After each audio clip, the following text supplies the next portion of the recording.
好，各位同學，我哋嚟到應用階段最後一個任務嚇。呢個任務你見到咧，同正話一樣嘅，都係咩？都係好似正話咁樣加入一啲新嘅元素，令到個模型更加準確，嚟到去解答一啲現實生活上面嘅一啲問題嚇。好，又係啦嚇，根據阿 Kim 嘅嗰個建議逐步去做嚇。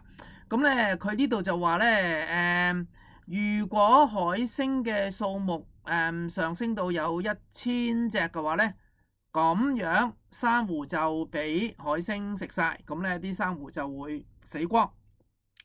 另外咧就係啲人會釣魚嚇，咁咧嗰個釣鯛魚咧，咁咧就當然如果釣咗啲鯛魚咧，咁鯛魚就少咗，咁就唔會食到啲海星，咁啲海星就會多啦嘛，係咪？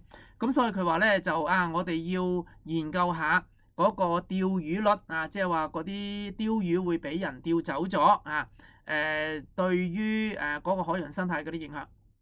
佢問嘅問題係好簡單，佢話究竟個釣魚率要去到幾多？因為啲人咧釣走咗啲魚咧，咁啲海星就冇唔會俾啲鯛魚食咗咁啲海星食存活得越多咧，咁佢哋會食光晒嗰啲珊瑚，啲珊瑚就會死晒噶啦咁啊。咁所以釣魚嘅嗰個釣魚率要最高係幾多？OK 先至咩？先至唔會令到海星嘅數目去到1000。OK 令到咩？令到珊瑚可以咩？可以存活到嚇。好，咁我哋咧就睇下嗰個生物學家嘅嗰個即係個報告啦個生物學家個報告咧，其實同正話一樣嘅啫嚇。咁咧就而家我哋要將嗰個釣魚率擺入去嗰個模型嗰度，跟住咧就當然就係嗰個釣魚率就會影響嗰個鯛魚嚇。咁咧個影響鯛魚當然就係嗰個反比嘅關係啦，即係話咧嗰個釣魚率越高，嗰個鯛魚嘅數量就越少啦。問題係咩咧？係而家個問題就問我哋，究竟嗰個釣魚率要去到幾高，先至會令到海星嘅數目去到1000，跟住咩？跟住咧就啲珊瑚會死晒。OK，咁所以咧要避免呢種情況，嗰個釣魚率要最高，只能夠去到邊度嚇？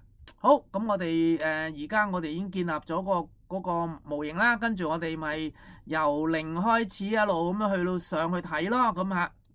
咁咧先睇下10% 嘅嗰個釣魚率點咧？如果釣魚率係10% 嘅話咧，我哋根據我哋嘅模型預測海星嘅數目咧，會唔會去到1000啊？冇去到1000，咁所以咧係都仲得即係有10% 嘅鯛魚俾人釣走咗都仲得。咁但係如果海星嘅鯛魚嘅數目有20% 俾人釣走咗咧，咁會點咧？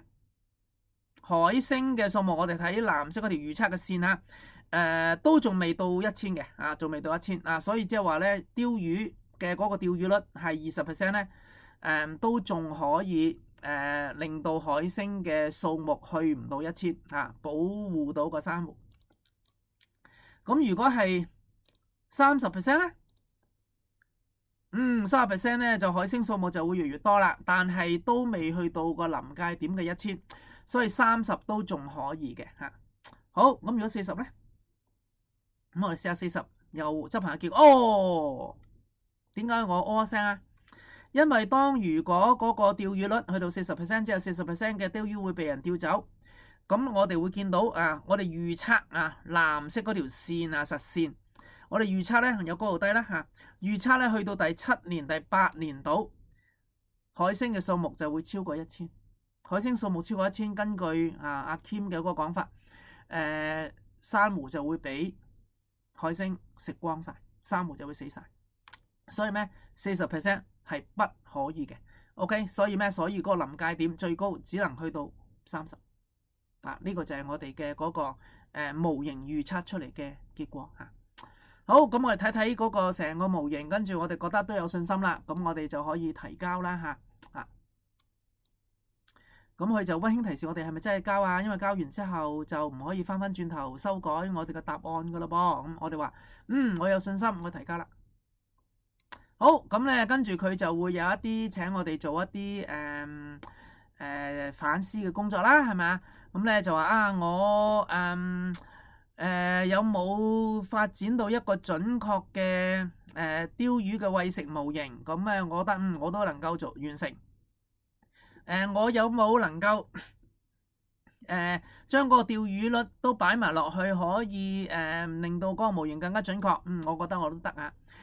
我有冇令到知道點樣可以令到個鯛魚同埋啲海星都能夠存活？都得。我有冇辦法能夠令到啲珊瑚都存活啊？正話我哋都得啊！我哋知道30%係一個即係臨界點，唔可以多過30%嘅嗰個釣魚率啊。我覺得我做成都幾好。咁跟住我評價咗自己嘅表現之後，我就可以撳下一步嚇。下一步咧，佢都係請我哋做一啲即係反思嘅工作嚇。咁咧就你做嘅時候，你會唔會好緊張、好憂慮，還是好輕鬆啊？咁我覺得又未到輕鬆啦，係咪？我滿唔滿意自己啊？咁我覺得都幾滿意我自己嘅結果。我做嘅時候有冇啲混亂嘅地方啊？咁我覺得都冇混亂嘅嚇。但係又當然我要諗啦嚇。咁我悶唔悶啊？咁唔悶嘅都幾有趣嘅。咁我填interested 啊，好有趣咁嚇。咁當然每個人可以按翻大家自己嗰個經驗、自己嘅感受填翻你嘅嗰個真實嘅情況。跟住我撳黃色嘅 next。咁咧佢又問我我覺得呢個任務容易定係中等定係難啊？我覺得中等啦。我覺得我擺咗幾多努力入去啊？我覺得我都擺咗好多努力入去嚇。咁我可以咁填啦。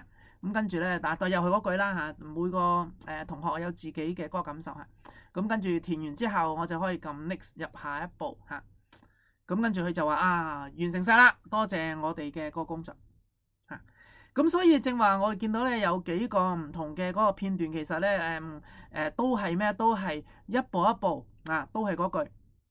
跟住喺情景裏邊出現嘅嗰個帶領我哋嘅嗰個引導嘅人根據佢嘅指引一步一步咁做咧唔使急一步一步咁做咁就能夠可以完成到成個活動嚟個學習到喺呢個單元裏邊佢想我哋學習嘅數碼工具。請大家都自己試一試啊！